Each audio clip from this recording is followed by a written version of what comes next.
Exploring Your Brain is made possible by the Charles A. Dana Foundation, advancing public understanding of brain research through TV, radio, public events, and the publications and books of the Dana Press. And by viewers like you. And now, Garrick Utley. Complain about stress at any dinner table or any office water cooler, and chances are you'll get a lot of sympathy. We all suffer from stress. We know it makes our lives miserable, and we probably know it's not exactly good for our health. But how does the brain react to stress, and what does that do to our body? We begin by going back to basics, back to our origins on the plains of Africa.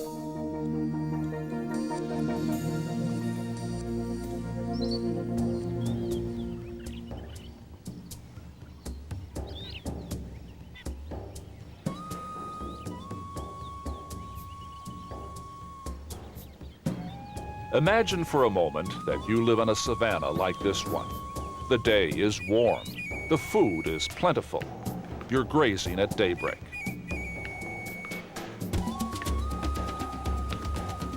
Suddenly, you sense an attack. Your pulse races, your heart pounds. Everything that's going on in your body is fabulous because it's saving your life. You're running for your life, lions coming after you. What do? You mobilize energy because you need it for your thigh muscles. Your blood pressure goes up so you can deliver the energy to your thigh muscles in 2 seconds instead of 3. It's fight or flight in action, our stress response system at work. Within seconds, it increases our energy and starts shutting down longer-term projects like fighting disease. And what happens to us in our modern, increasingly urban environment? Our well-honed tools of fight or flight were developed to face the life and death challenges of the savannah, not the kind of life we face today, where stress is not an occasional incident, but rather a non-stop series of daily pressures. So why don't zebras get ulcers? They don't worry about mortgages, they don't worry about blind dates, they don't worry about the ozone layer, they worry about lions. For them, stress is 3 minutes of some screaming terror on the savannah where it's either over with or they're over with very shortly afterward. They don't have chronic psychological stress.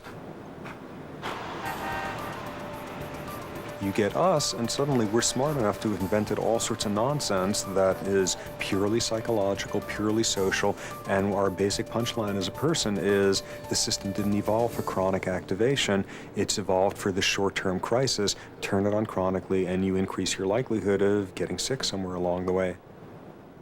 For over 20 years, Dr. Sapolsky has been studying the effects of stress on our brains and bodies. The major culprits in this damage are 2 hormones. Adrenaline is the first hormone on the scene, and one of the first things it does is it works at your heart, it works at your blood vessels, up goes your heart rate, up goes your blood pressure. At the same time, the brain's hypothalamus moves into action. It signals the pituitary to stimulate the adrenal gland. That gland releases the body's longer-acting stress hormone, cortisol. It's a powerful steroid that mobilizes energy. But over time, cortisol can harm almost every system of our bodies. If you constantly mobilize energy, you never store it, your muscles waste away, you're exhausted all the time. If you constantly increase your blood pressure, you're going to get more vascular damage. If you shut down digestion, you're more at risk for an ulcer. One of cortisol's most dramatic effects is to shut down body functions that aren't immediately needed, like growth. One of the themes in the physiology of stress is, don't fix this right now, you're running for your life. Boy, that works with a vengeance when you're looking at a kid, because all a kid is one big long-term building project. This was seen tragically in the fate of babies left in Romanian orphanages during the regime of Nicolae Ceausescu. They were adequately fed, but received no hugs, no handling, almost no interaction from birth. So while these nurses will come and give injections or feed the children in one way or the other, that there's very little attention being paid to the fact that these children are human beings. The husband and wife team of doctors Mary Carlson and Felton Earls went to Romania to study the orphans. They knew that in other mammals, absence of touch early in life was known to cause severe stress. But such neglect had rarely been studied in humans. When you imagine these children starting as infants, living in a situation where no one is responding to their cries and no one is picking them up or responding to their smiles, that they develop a sense of unpredictability. You can see that there's chronic stress in the life of this child. The couple found that acute stress and the resulting cortisol overload had a drastic effect. The babies simply stopped growing. Growth is an expensive metabolic activity. It is turned off during this acute phase of cortisol secretion. So it's not surprising to know that the children in these orphanages who had the highest cortisol were also among those that were the most physically stunted. Essentially what that translates into is you can massively change the developmental program of an organism with psychological stress. That there's an incredible intertwining between brain and body, utterly artificial to try to separate the two, especially in the realm of stress, especially in the realm of the very psychological stress that we humans specialize in. Another husband-wife team, doctors Jan Kiecolt-Glaser and Ronald Glaser, demonstrated that mind-body link scientifically. We got started in this research when Ron's father died, and a friend said to him, "You should watch your health. There's this evidence that bereavement is associated with the downward alterations in immune function." The idea that stress can make you more vulnerable to disease had long been a popular notion. But for scientists like Dr. Glaser, it was still unproven. I didn't really know anything at all about this field at the time, and quite frankly, wasn't ready to accept that stress could do something like that to the immune system. We were interested in whether a very commonplace, ordinary event might actually make a change in immune function. They began to study the disease-fighting white blood cells, or lymphocytes, of medical students facing exams. The medical students would have their exams in the morning, the blood samples would be obtained, and we would start to separate out the lymphocytes and getting them set up for tests. Their research measured the immune response the medical students mounted in reaction to a hepatitis B vaccine. And we could watch reliably dips in immune function when they were taking examinations. The Glazers had established that stress created tiny changes in the immune cells of the medical students, but they still didn't know whether it was enough to affect their health. Phyllis Hayes and others like her helped to provide an answer. She's been caring for a husband with Alzheimer's disease for over 10 years. I have to dress him. I have to help bathe him. I have to help him with going to the bathroom. You've become a nurse. Yes. Mm-hmm. On duty 24 hours yes. a day. Mm-hmm. And you really just sit and watch him die a little bit at a time. Is that comfortable? It was so. The Glazers posed the question, how does long-term stress like Mrs. Hayes's affect her own body's ability to heal? Identical wounds were made on a control group and on caregivers like Mrs. Hayes. The result? After controlling for sleep deprivation and other factors, the wounds in the stress group took 24% longer to heal. So the connection between stress, healing, and health was established, which raised another question. Why are some of us more prone to stress than others? Dr. Sapolsky wanted to find out. He went to the Serengeti in Tanzania to study a troop of baboons whose relative peace and bounty can resemble the lives of affluent Americans. They have a pretty decent life. And there's a real important implication to this, which is if they only have to spend 3 hours a day on their day's calories, they've got 9 hours of free time every single day to be utterly miserable to each other. If you're some baboon in the Serengeti and you're miserable, it's because another baboon has invented that misery for you. They get stressed the way we do. So what can we learn from them? First, that it pays to be in a position of power. If you get a choice in the matter, you want to be a high-ranking baboon, not a low-ranking one. You get massive psychological advantages. You've got control. You look at some low-ranking baboon, he'll spend 20 minutes digging some food item out of the ground, anybody can rip him off. He'll spend a morning getting somebody to finally groom him, anybody else can break it up. Extremely psychologically stressful. Bruno is a low-ranking male. Constant competition and harassment have left him looking ravaged. Dr. Sapolsky anesthetized the baboon with a dart and took blood samples. He found Bruno had high levels of stress hormones and only half the normal number of disease-fighting lymphocytes in his blood. His body's in terrible shape. He's very thin. He's full of sores. He's got an unhealed one above his eye here, one on his face, covered with parasites. Basically, he's in terrible shape. His high-ranking rival, Keitra, has low cortisol and is in radiant health. But rank isn't the only factor in stress. There's personality as well. Does the mere presence of your rival or boss make you tense, even if he's acting friendly? This is a baboon equivalent of type A behavior. Everything is a provocation. But regardless of rank and personality, there's one universal risk factor. The single biggest predictor of a baboon having elevated stress hormone levels is if it's a socially isolated individual. You want to age successfully, never make the mistake of aging alone. For a social primate, social isolation is an aching stressor, and for us, it's an enormous risk factor in terms of health. What Dr. Sapolsky is studying in baboons, another scientist is looking at in humans. Dr. Nancy Adler asked test subjects to place themselves on this socioeconomic ladder and to rate the stress in their lives. We all encounter stress, but the experience, even of the same stressor, may be quite different depending on where you are in the hierarchy. People are very understanding about the stressed executives.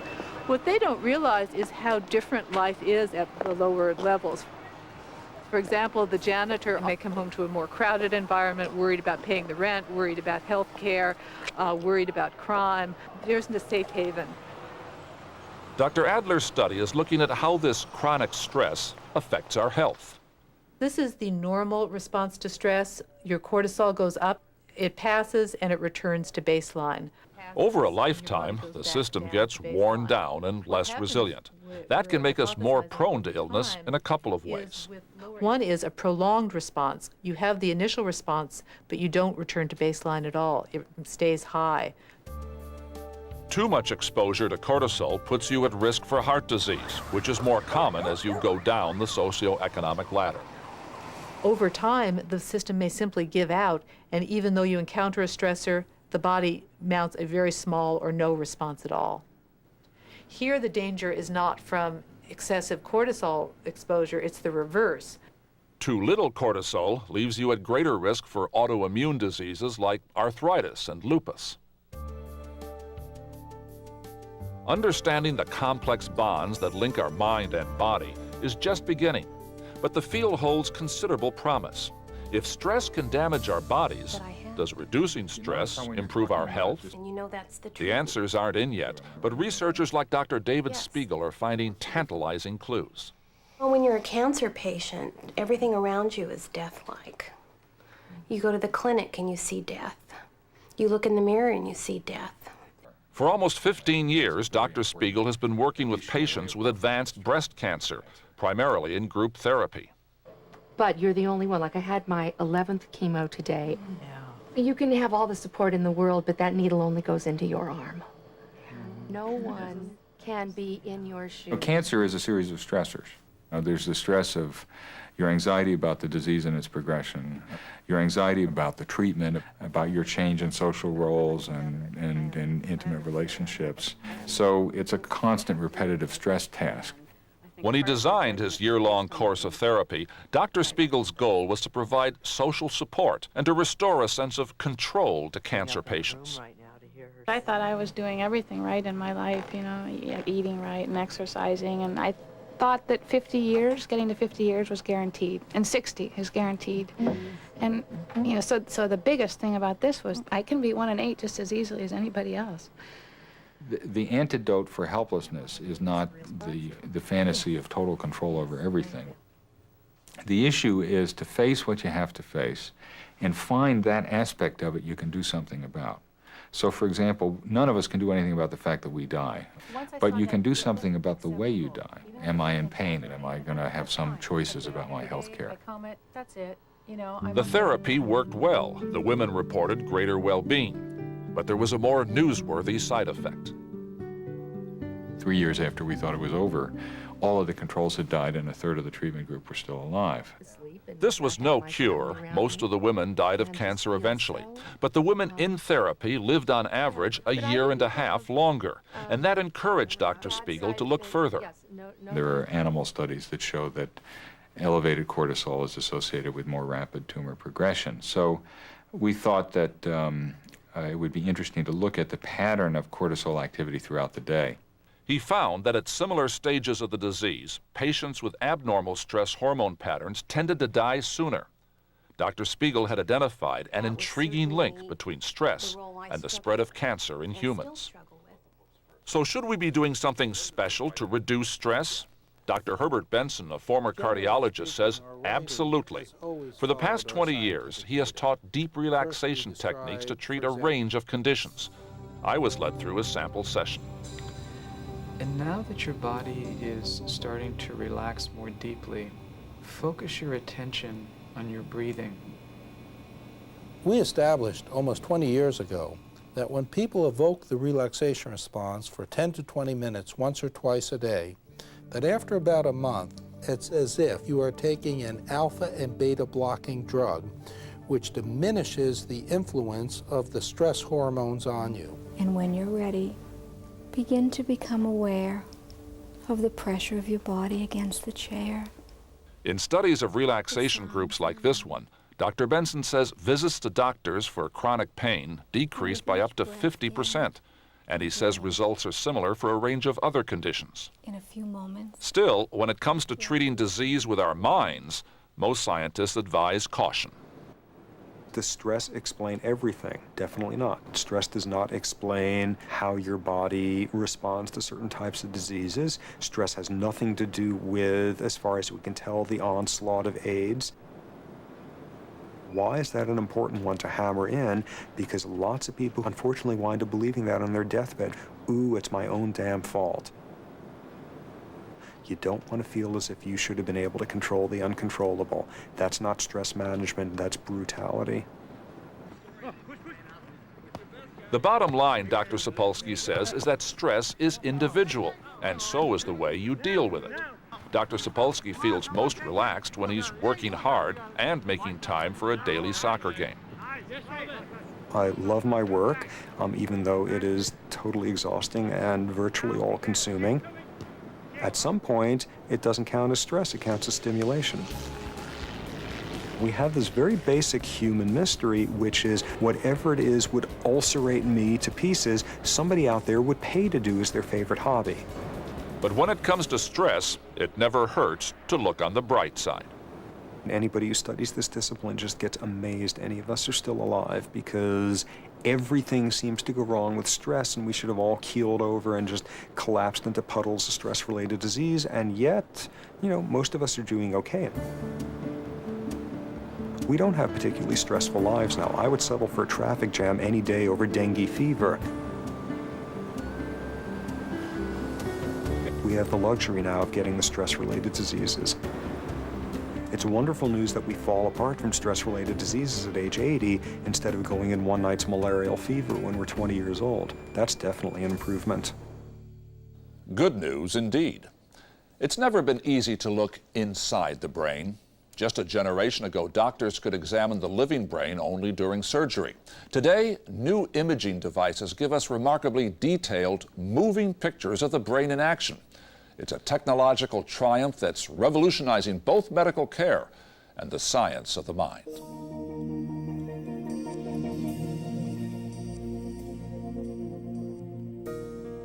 At the age of 35, Judy Olson is facing a serious medical problem. One that revealed itself in a frightening way. When you start dropping your baby, when you can't hold on to your baby, I was carrying him down the stairs and I lost the strength to carry him. And I felt him kind of start flying, and then I totally lost my footing and fell with him. I mean, as it is, he's already 15 months. I would love to be able to hold him. He's getting beyond the cuddly point, and I feel like I can't do that with him right now. I'm afraid I'm gonna hurt him.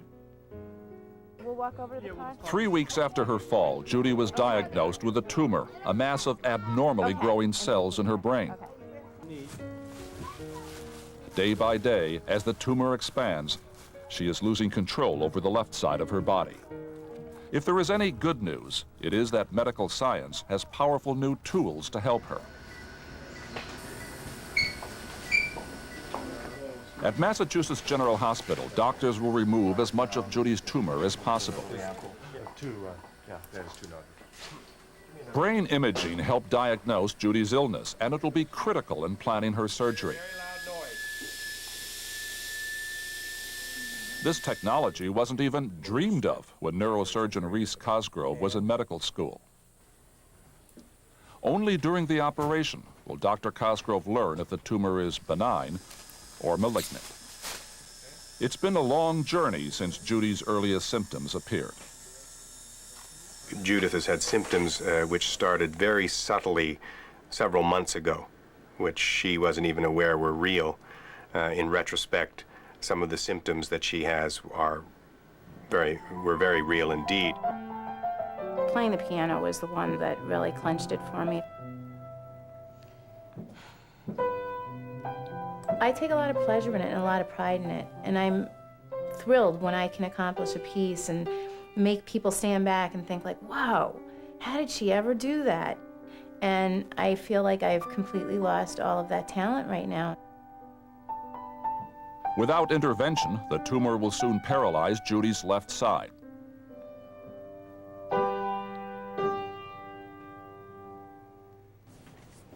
So to prepare for surgery, Dr. Cosgrove has requested magnetic resonance imaging, or MRI, of Judy's brain. Developed in the 1970s, MRI creates a detailed 3D picture of the brain's structure. In 1990, MRI was improved to allow imaging of the brain's function.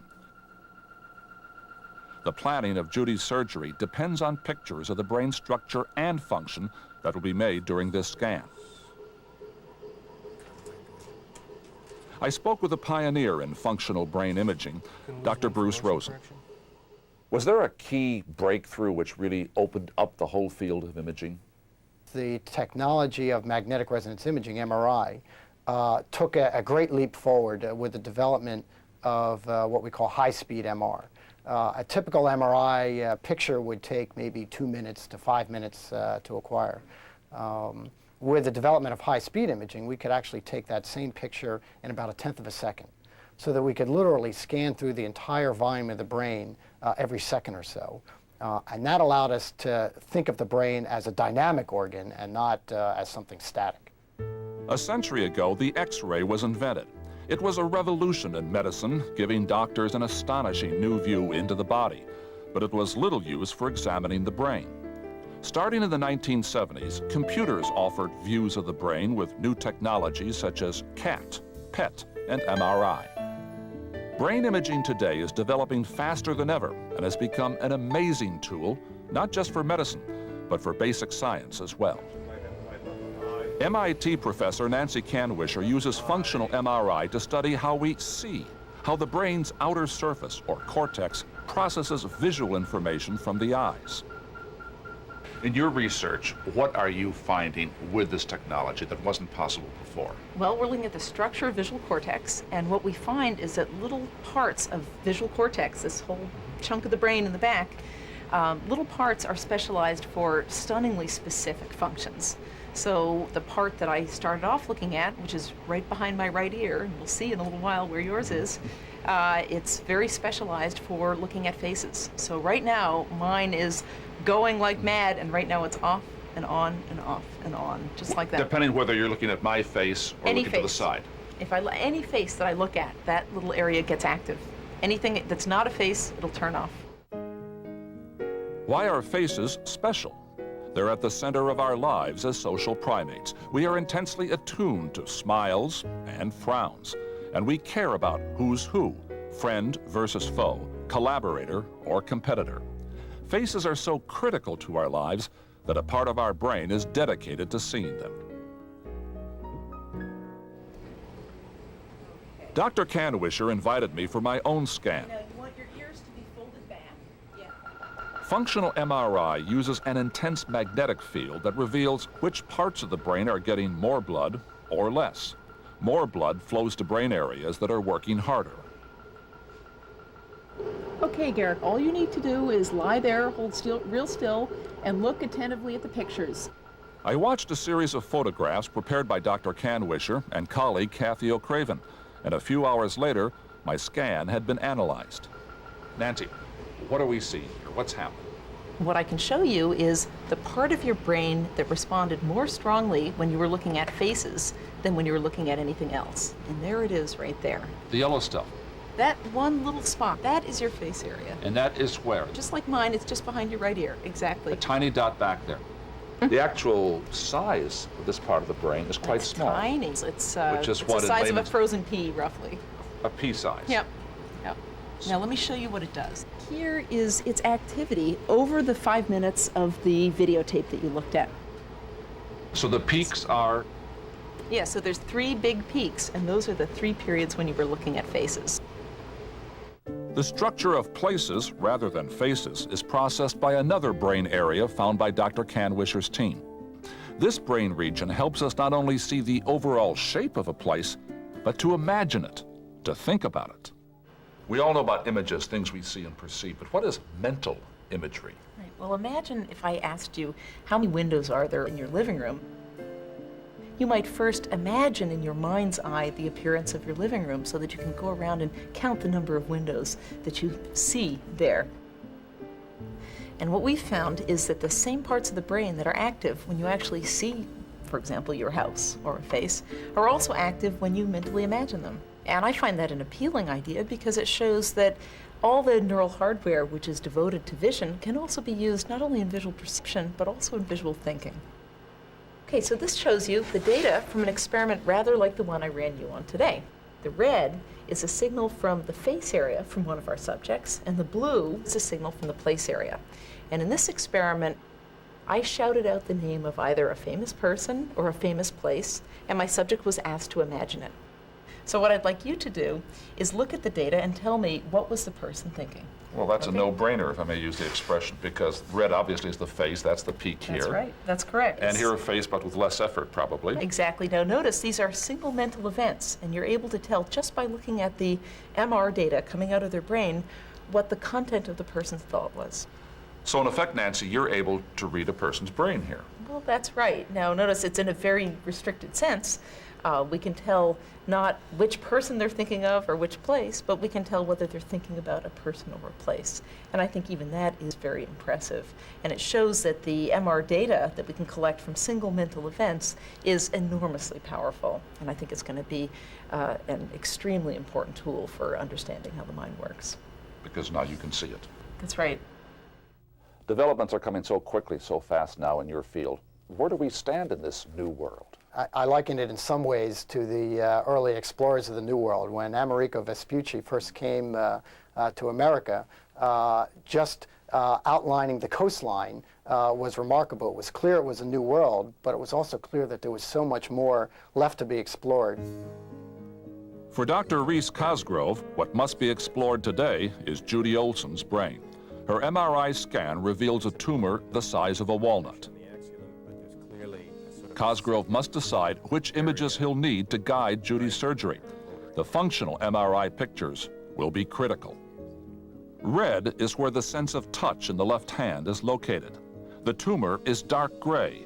The MRI scan gives us a working model of where function is in her brain, but that has to be fine-tuned at the time of surgery.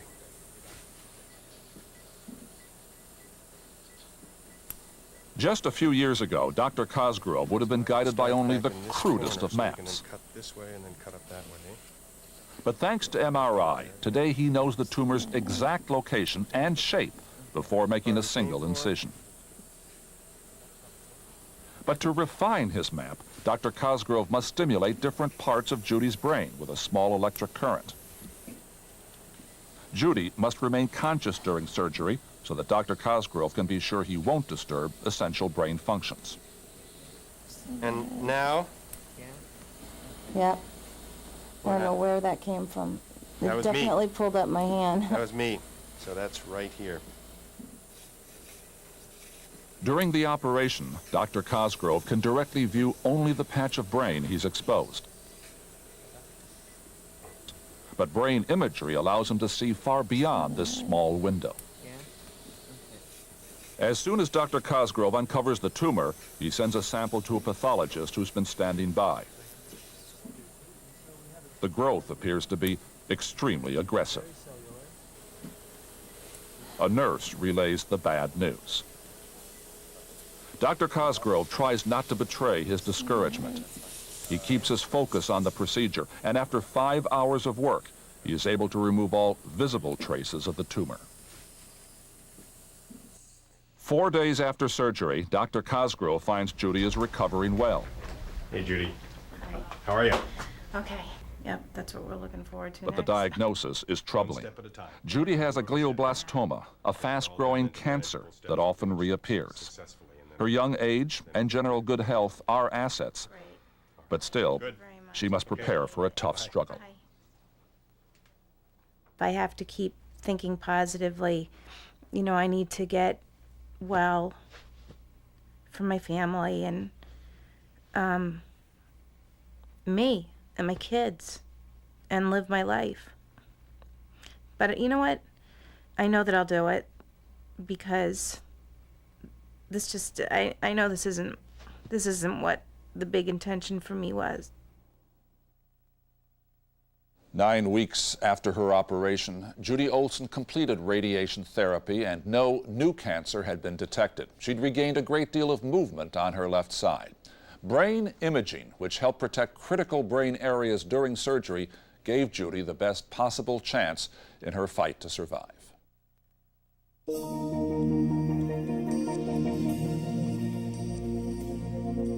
The fragile dwelling place of the soul.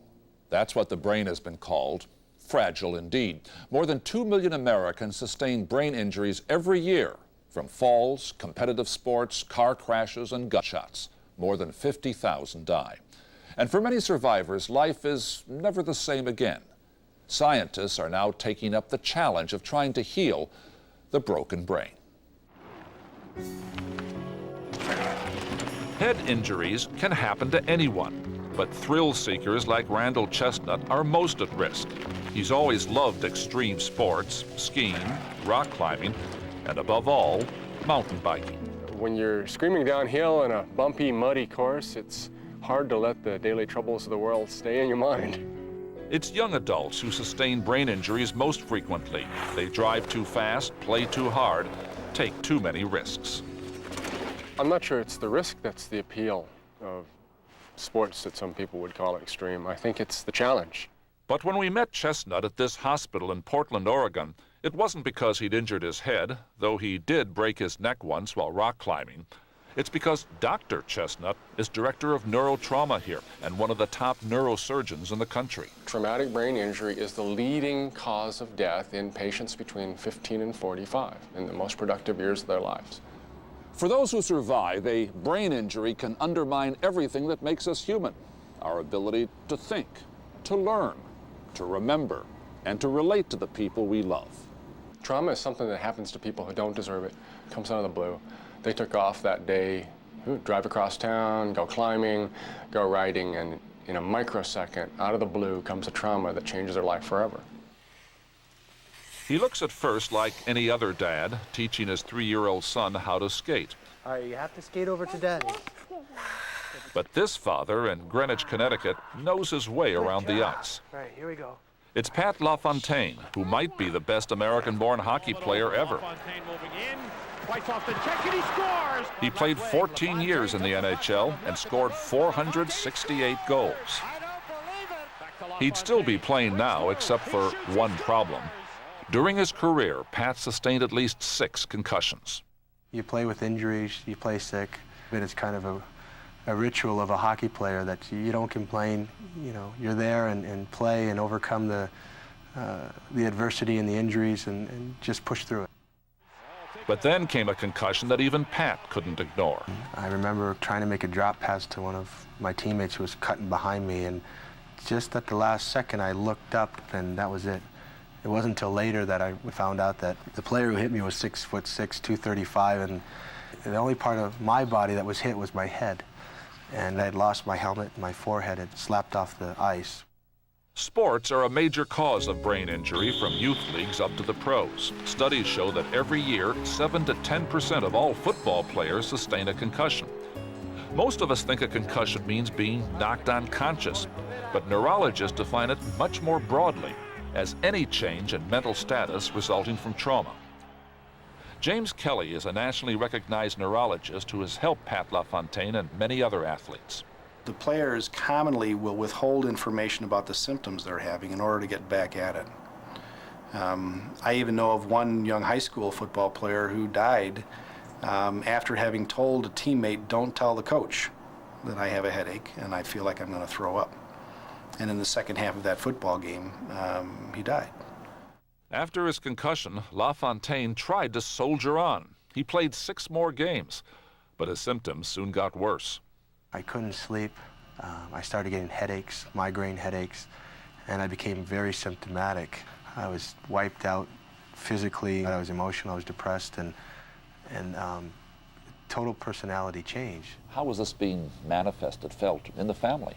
At one point, I was reading the story to my daughters and had trouble focusing in on the words and then skipping over words, and then having to look at my daughters and say, Daddy's just going to have to read this story another time. Over the next 6 months, his symptoms receded, and Pat yearned to play again. Dr. Kelly told him bluntly of the risks, but then he cleared Pat to play. When I examined him in some detail, I couldn't find anything I was worried about. And as a physician, those are the individuals that I can say honestly to, I think it's okay to go back, but you understand you run a statistical risk of this coming back and maybe even being worse, even with a relatively lesser force. And then it's up to the individual. Gretzky centers, LaFontaine scores! Pat played 67 more games for the New York Rangers, but then in March 1998, he banged into a teammate and got hurt again. It was a lesser collision this time. Pat wasn't even knocked out, but the effects, headaches and chronic sleep problems lingered for months. This time, Dr. Kelly told Pat it was time to quit. One additional concussion could indeed tip him over the threshold into a permanent condition of memory deficits and difficulty with concentration and organizing his thinking. And it's just not worth the risk because it has taken so long for him to recover from relatively mild forces, and I don't think that his brain can tolerate much more. For professional athletes, and for the rest of us, the biggest risk is having repeated concussions spaced closely together. As long as you're going to be slamming into each other, you're going to get hurt. We just need to make it so that when people have a concussion, they don't go right back out and play again. You can play for 10 years, have 5 concussions, and do fine. If you play for 10 years and have 5 concussions in one season, you may never be the same.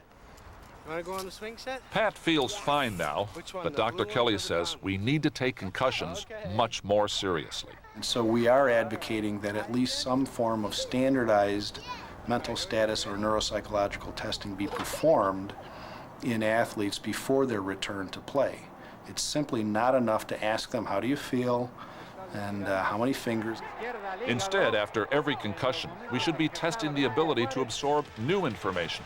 Dr. Kelly asks injured athletes to remember 3 random objects. These athletes commonly are able to tell you who's the mayor, who's the team across the field, what day of the week is today, all those sorts of things. And then look at you as if you are from Mars when you ask them, what are those things we pointed to? Because they could not encode it. They didn't even remember that you asked them to remember something. If these problems persist, you should be sent not just to the sidelines, but to a doctor. But prevention is still the best approach to brain injury. I'm not going to advocate that we not do sports with some element of danger. However, those sports should be done as safely as possible. If you're going to ride a bicycle, wear a helmet. If you're going to ski hard, consider wearing a helmet. Maybe someday, if you're going to drive your automobile, we'll be considering wearing a helmet. Okay, you gotta put your helmet on, though. Helmets and seatbelts are essential, but they're no guarantee. The harder question is, should we change our attitude to risk? We asked Dr. Kelly if he'd let his own son play a contact sport, given the current level of risk. I played football and I wrestled, and I recognize now how unsafe those activities were that I engaged in. And I simply would not allow my son to be subjected to those risks now. And Pat LaFontaine, whose career was cut short by 6 concussions, would he let Daniel play professional hockey? Well, if he continues to show the love of the game and enjoys it, seeing him and seeing his face and his competitiveness, I have a feeling he's going to play sports, and watching the enjoyment he gets out of just skating, he might be out there playing. But if he chooses to play at that level, I don't think I'll have a problem. In talking about brain injury, doctors focus on prevention because they still don't know how to repair the damage caused by brain injury. That's the challenge for basic researchers like Ronald Mackay. Generally, in the adult nervous system, the neurons that you have when you're born are the neurons that you're going to have throughout your life. So if you should injure them seriously, then there's no way that you can normally replace them. But recent research suggests that even adults have a reserve of unused cells that might be available to replace damaged or dead cells. And that's raised some very interesting ideas about how those cells might be activated or how they may be grown in the lab and placed into the nervous system to slowly rebuild the structures of the brain. Is cutting a brain? At the University of Pennsylvania, Tracy McIntosh is looking for new drugs that will actually repair injured cells. He's also testing a revolutionary form of surgery, taking cells from a healthy brain and transplanting them into the brain of an injured patient. Right now we're working with models of brain injury in experimental animals, showing that, in fact, memory and motor function, which is the ability of the animals to coordinate and move, can be significantly improved with these transplants. In the injured mice, we typically see a behavioral deficit whereby they cannot successfully traverse this pole. They'll slip, they'll fall off, they have a right-sided neurological deficit. But after transplant surgery, the injured mice perform much better. Even optimists like Dr. McIntosh concede that it might take 10 years for basic research to deliver results to human patients. One reason is that no study can easily replicate the real-life conditions of brain injury. The patient may be inebriated before trauma. They have their trauma. They lay at curbside for half an hour, becoming cold and their blood pressure dropping, bleeding. They have not only a head injury, but a leg injury, chest injury, belly injury. They are transported in an ambulance that's dark and bouncy, and all of these other variables have never been seen in the laboratory, and they make a huge difference in outcome. Car crashes are the leading cause of brain trauma. These serious injuries are hard to treat because the damage spreads throughout the brain. Teresa Rankin knows what that's like. I'd lost everything. I'd lost my position at my university, lost my relationship with my family, and more important than that, I'd lost my baseline of being an individual. Teresa's life changed forever in 1977 when she was 21 years old. Her boyfriend, Steve, was taking her to San Francisco so she could meet his parents for the first time. He was driving a brand new Porsche. The car just propelled right off the cliff and traveled 75 to 100 feet through the air and then rolled down into the ocean. Steve broke his ribs and punctured his lung, but he recovered in 3 months. Teresa injured her hip, her jaw, and her brain. She fell into a coma that lasted for 3 days, with drastic consequences. The lesion was in the frontal area. She had swelling, which probably represented cell injury or cell death. And there are these little white spots suggesting that there's been some injury to the axons. Before the crash, Teresa was an honor student and a champion debater. But for years afterward, her injured brain betrayed her. She couldn't concentrate, couldn't read, couldn't think clearly. I couldn't figure out how it was that people stayed in motion, how you figured out what it was that you're going to do next. I was fascinated just with watching people. It was like a mystery, how people talked and laughed and knew what to do. For Teresa, and for many people with severe brain injuries, the road to recovery begins here, in the hospital emergency room. 2, 3. There's two injuries that occur when the brain is traumatized. One is the impact itself, the damage to the brain. And the second is what we call secondary insults. The impact can set off a chemical cascade that can destroy cells throughout the brain. And those, when you apply them to an injured brain, multiply the damage several-fold. It's not additive. It's 1 and 1 equals 5. The first hour after an injury is critical. Doctors call it the golden hour. Thanks to brain imaging, doctors can now identify the damage more quickly and respond more precisely with drugs or with surgery. Many brain injuries cause severe damage to the axons, the millions of vines that send messages from one part of the brain to another. All these little vines are packed together very tightly, millions of them, with little blood vessels in them. And if you took a bundle of these vines and just tore it like this, like a shear, just like a scissor, and you'd be looking end on a million little holes, well, some of those little holes are what are bleeding. Bleeding and bruising cause the brain to swell, and that can be dangerous. The brain is in a closed space. It's unlike an arm or a leg where if you bruise it, it can swell almost indefinitely. The brain has nowhere to go, so it swells and basically presses on itself. And that can cause progressive neurologic injury, and it can kill you. Because controlling pressure is so important, surgeons sometimes insert a probe into the brain to monitor the pressure. In extreme cases, Dr. Chestnut will even open a patient's skull just to relieve the pressure.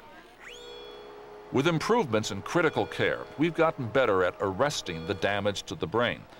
But the next step is often a problem. There's a handoff here that needs to be smooth. We need to, as acute care givers, we need to smoothly hand the patient to the longer-term caregivers, the physiatrists, the rehabilitation specialists. For Teresa, as for many patients, that handoff to rehabilitation never happened. She was discharged from the hospital just 9 days after the crash. When she got to a point where she looked pretty good, they let her go, just like they would a broken arm. But the broken brain doesn't heal that fast. Like Pat LaFontaine, Teresa suffered from headaches, depression, and memory loss. But perhaps the worst problem of all was something that doesn't show up on a medical chart. What people really complain about when you talk to patients 5, 6, 10 years out is social isolation. What they really want is friendship, a significant other, etc.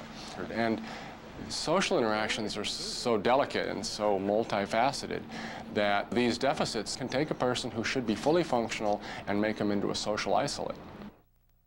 Teresa drifted away from her friends and family and lost her relationship with Steve. For 13 years, she wandered around the country in search of help. Teresa finally settled in Washington, D.C., where she met neuropsychologist Celeste Campbell. The kinds of difficulties that a person like Teresa has tend to be somewhat invisible.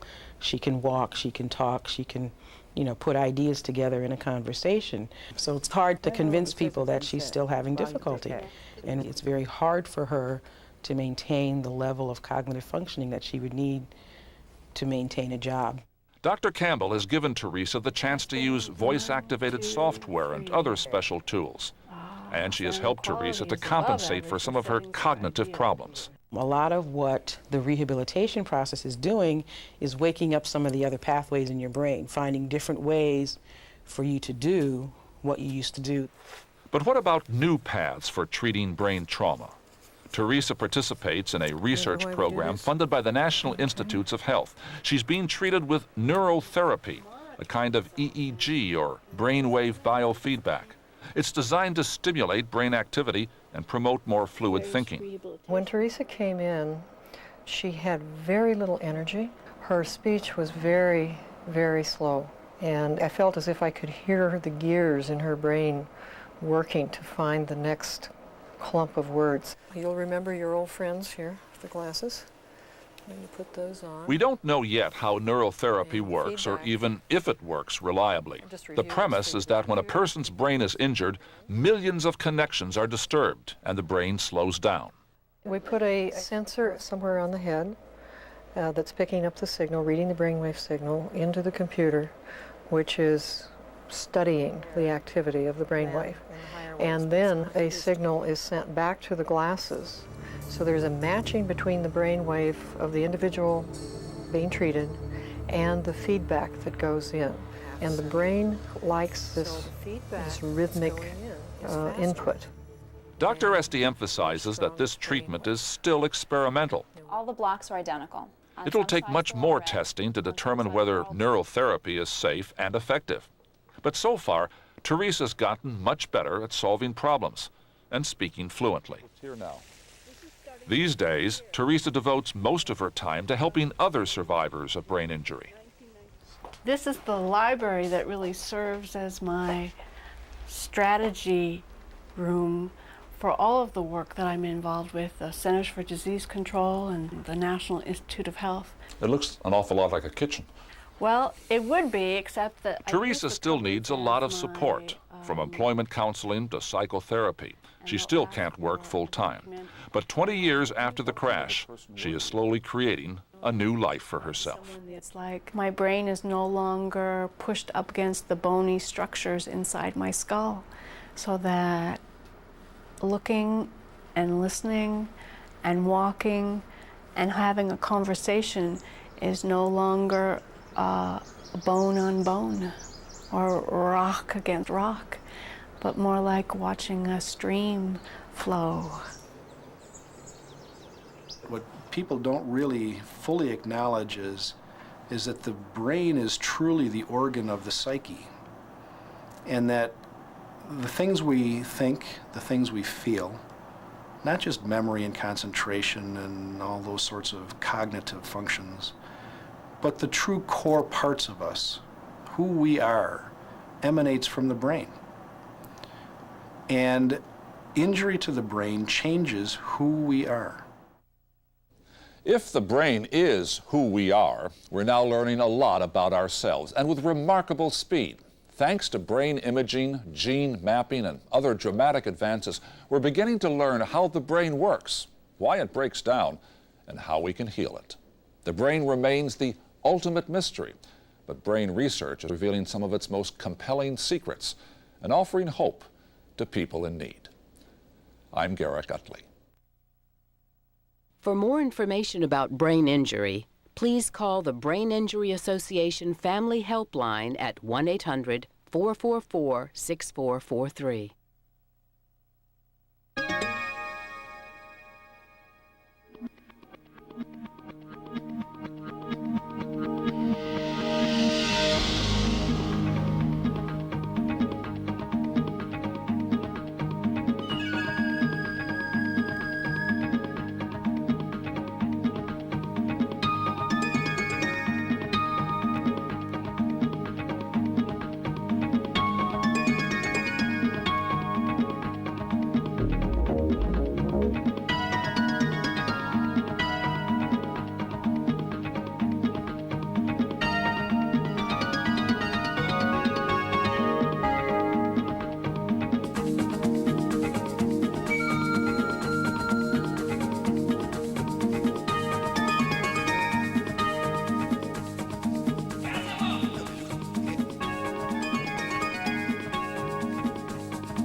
Exploring Your Brain is made possible by the Charles A. Dana Foundation, advancing public understanding of brain research through TV, radio, public events, and the publications and books of the Dana Press, and by viewers like you.